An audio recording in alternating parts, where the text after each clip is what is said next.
Hi. So I've been asked how to introduce kids to words or how to start reading. So start reading comes later, but how to introduce the words. Okay, so this is for the toddlers who are just about starting to read and maybe scribble. I won't say write because let them have fun with the colors and give them different mediums, paints and crayons and sketch pens, and I don't know, I mean, there are so many things, right? And especially to practice the alphabets, I would say that in a big thali, in a big plate, what you can do is take some semolina, rava semolina, or chawal ka atta, rice flour, and they can practice writing alphabets on that. Okay, so with their finger, so it's kind of a good activity, and they are also studying but they are not hurting their fingers or they are not bored. It's fun. Then you can use play-doh, you can use the slime to do such activities. So be innovative, be creative, and just let them have fun with their initial learning process. Now, how to introduce words and whether to go for phonics or not? Obviously, I mean, phonics is a good way of starting to understand how to pronounce certain word, how to pronounce in English. Now, how do you introduce it? There are many, what do you call, programs for phonics available, and you can choose whichever suits you and your child. I wouldn't recommend a particular one, because what suits for me, what worked for me, might not work for you.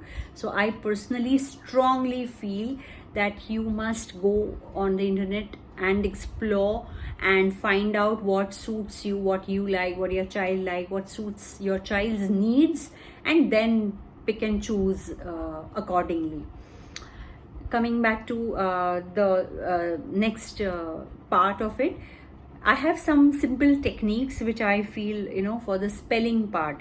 Now, the spellings is given a lot of importance. No doubt it is important, especially when it comes to older children. They have to write other language papers, exams, and not just for exams but even otherwise. You have to be grammatically correct, you have to spell your words correctly. These are the basic things which a language, I mean, when you are conversing in a language, that is what is required. This is the basic requirement, right? Now, how do you develop that spelling habit, or make them write 100 times, or what? I have a very nice simple technique, which I have loved all throughout while teaching Agastya, my son. So I'll like to share with you all, and I think it has worked right from his toddler age to now, and I think it can work even to older kids. I'll just show you how. So let me just change the camera mode to towards my, let me face it towards the book so that you all can see.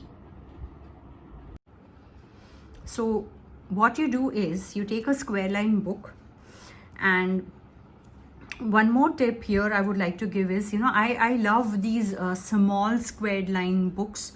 You can take the bigger squared books, but I personally like this one, since now my child is not a toddler anymore. He's a 9-year-old boy, but what I like is they get used to writing in these small squares, and that helps them improve their handwriting. I will speak about handwriting in the next video. Coming back to our topic, which is spellings. So a simple technique, I call it the box technique. I don't know, you can call it something else, some better name you can give it. Okay, so I wrote here AR, I wrote here AT, and what I do here on the left hand side is I write here C, for example, and maybe F. Okay, what I do is, okay, wait, let me draw this into a square. I'll try to be neat, as neat as possible. I hope you can see, and my hand is not shaking. Okay, I think I did a fairly good job. Okay, this is a square here. And what you ask them to do is,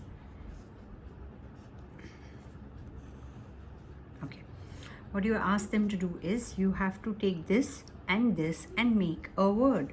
So it can become like car, cat, far, fat. What happens is, four words are learnt and they have made these words. It's not that they have just rote learned it or anything. They have made them, right? So this kind of techniques even works with the bigger alphabet, spellings. Example, supposing I write here OCK and ACK, okay?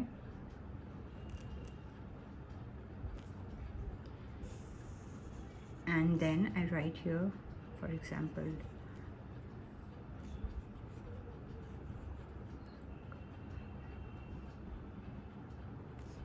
so I can say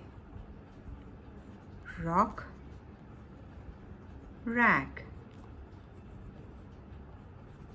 sock, sack. Sometimes the words might not even mean anything, but they can just make these as rhyming words. You can try innovative things in this. So this is just a simple technique to introduce them to making words.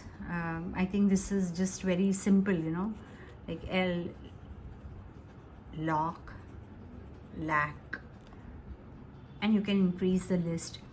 And trust me, this even works with maths. For example, if I have 2 here,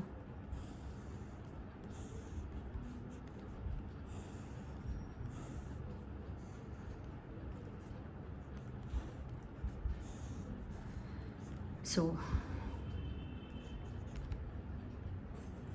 and you can say 2 4s are 8, 2 6s are 12, 2 4s are 8, 2 6 are 12. Okay, I wrote the same number. Sorry, my bad. My bad. Okay, I'll show you once more. But I hope you all are better in maths than me. So you all have understood what I'm trying to say. But anyway, I'll just write it for you. 3, 4, for example. And I write here 2 and 5. So 3 2s are 6, 4 2s are 8, 3 5s are 15, 4 5s are 20. And the best part is plus 2, and I write here x minus 4, for example. X is x square. Here it is minus 4x. Minus 4 and 2 is minus 12, and here it is 2x, positive 2x. Yeah, this is for really bigger kids, so they kind of get used to this pattern even from a very younger age. And with square line books you can do a lot of things, and I think I'll make a separate video on that. Just a minute, let me switch back to my face mode. So you saw how this is a very simple technique, and I think you might be even knowing it. Nothing really special or out of the world. It's a very simple technique and it works wonderfully with kids. They enjoy making these. It's like a puzzle, and they are making the words and easily understanding how the words are made. You can also do this with some sentences for creative writing especially, and use your imagination. I think this method can be used across a lot of subjects, especially with history. I'm going to make a special video for how to make history fun, but I will cover that topic in that video. But till then, you keep thinking how you can use this method even in history. Okay, and I think use your imagination, let your imagination run wild, and sky is the limit. You can make use of this technique to teach any subject the way you want. Yeah, so that's about it. Take care, have fun, keep reading, keep learning, because studying can stop or end or be paused, but learning is one thing that never ends. So let's all keep learning forever. We should be learning to infinity and beyond, isn't it? Take care. Hakuna Matata.